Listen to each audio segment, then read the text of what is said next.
The Priscilla Shallows of Madagascar. Located on the cusp of a bustling trade route, it is the perfect place for an ambush. Here is our gang of pirates, the Raiders, going head-to-head with a gang of rival players, the Cutthroats. Victory goes to the team with the most loot at the end of the hunt.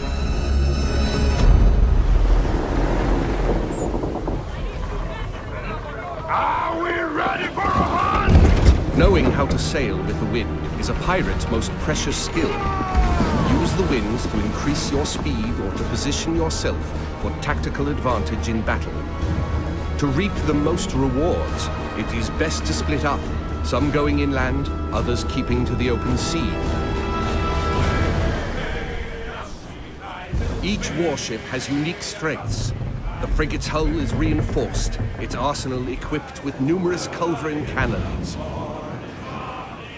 The brigantine is devastating up close, with a battering ram designed to break any resistance. Set mortar, move! The sloop-of-war kills from afar, with its crippling long-ranged mortars and precise long 9 cannons. Sail! Flying hostile colors! All sail! Ride the wind! All hands on deck! Position fixed! Open fire! Nothing will save you now! Brace for impact! Woo! Drown, you soggy nutmegs! Don't let bloodlust cloud your purpose. You're here for the loot, and so are your rivals. Store the goods, then back to your stations. The team that escapes with the most loot claims victory.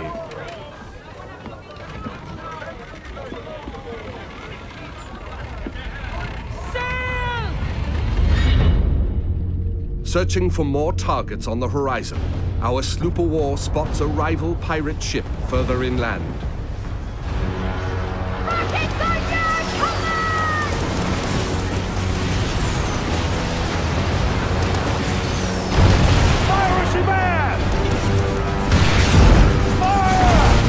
With its heavily reinforced hull, our frigate swoops in to save the day, bearing the brunt of the damage.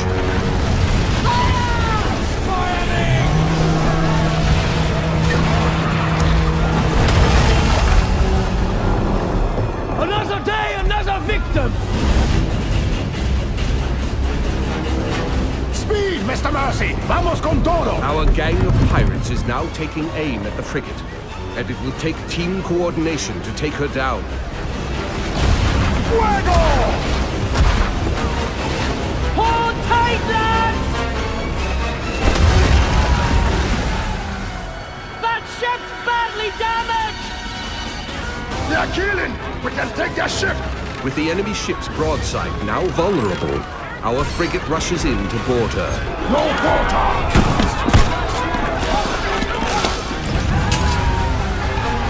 Taste of blackened silver! Fancy snorting some fish piss?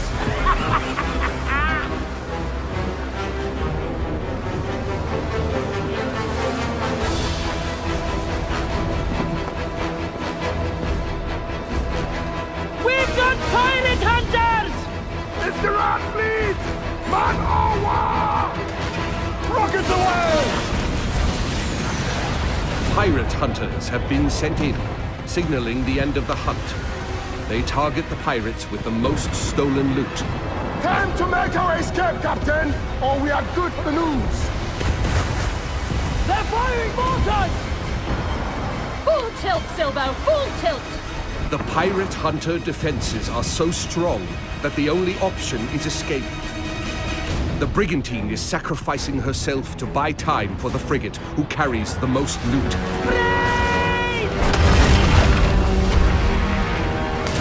Incoming fire! The frigate now needs to make its escape through the reefs. Captain, let's back for the reefs! Successful pirates know when to run, with their hulls full and the wind at their backs.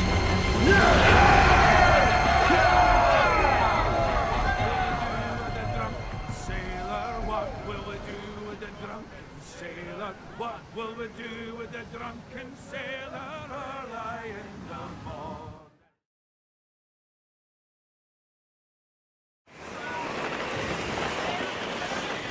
There's a new pirate adventure on the horizon, Skull and Bones, and its port of origin is Ubisoft Singapore.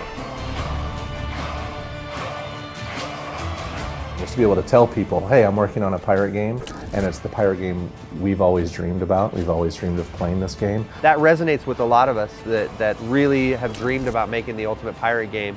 Nobody ever played pirate by themselves. While working on Black Flag, at the end of it, we tried to put two players together, and it was just amazing. Like that very simple experience, just two ships with those great cannons, all that firepower that you give to the player, and you blow everything. It was just super cool. We already knew that something great could come out of that. We're not making Black Flag 2.0, we're making our own game, but we really went to school on what we've done in the past. In this video, you'll learn what it takes to become a pirate kingpin, how you'll craft your fleet to aid your allies and loot your enemies, why the Indian Ocean is the true home of piracy, and how the team's experience and expertise from working on Assassin's Creed 4 Black Flag inspired them to embark on this ambitious new journey.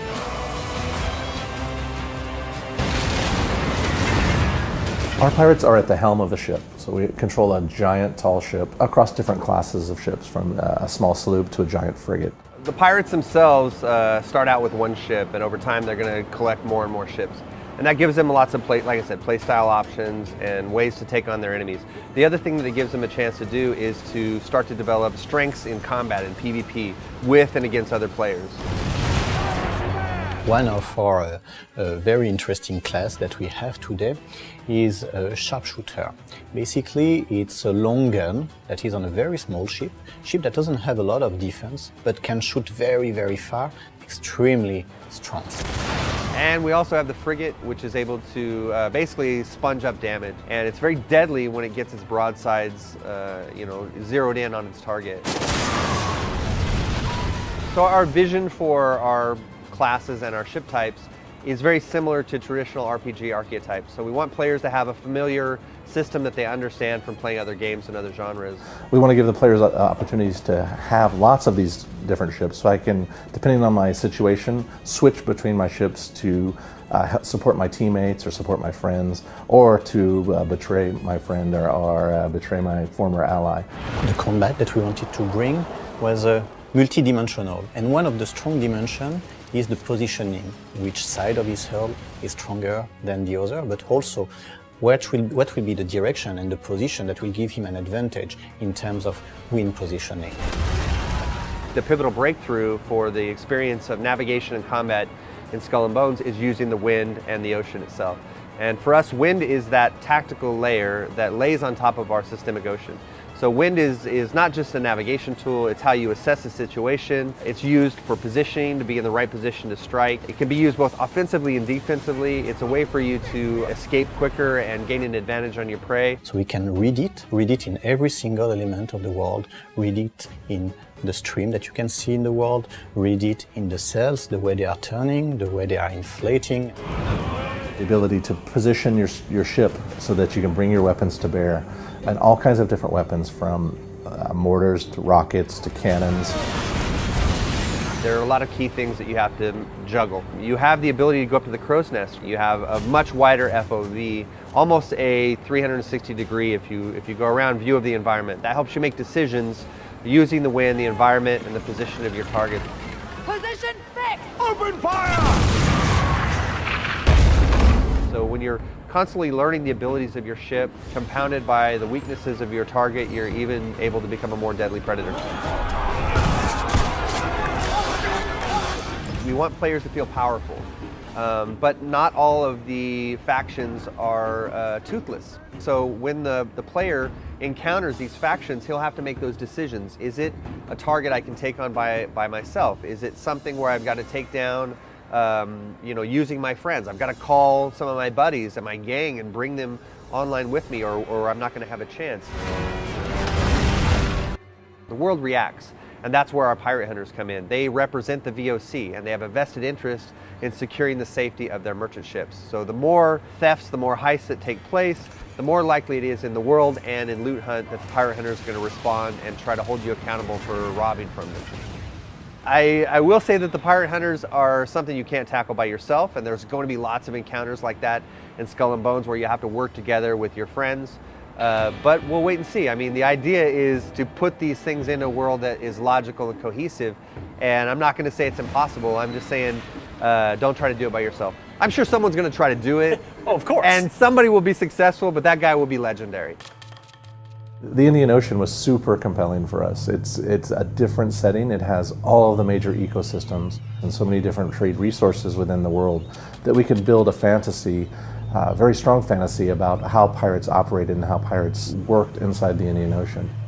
So you have an ocean that has amazing trade winds, beautiful waters that change in color and texture and behavior from region to region. It gives us a really huge canvas for us to tell our story.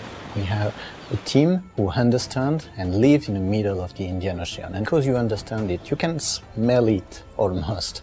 When we have the image on screen, we know how it looks like in real life. We know how it feels like. We understand the world as it is in the Indian Ocean. And I think that makes a lot of difference. Our game is dominated by a lot of islands and shorelines and so on. It's a bit close to what we have here in Singapore in terms of the environment.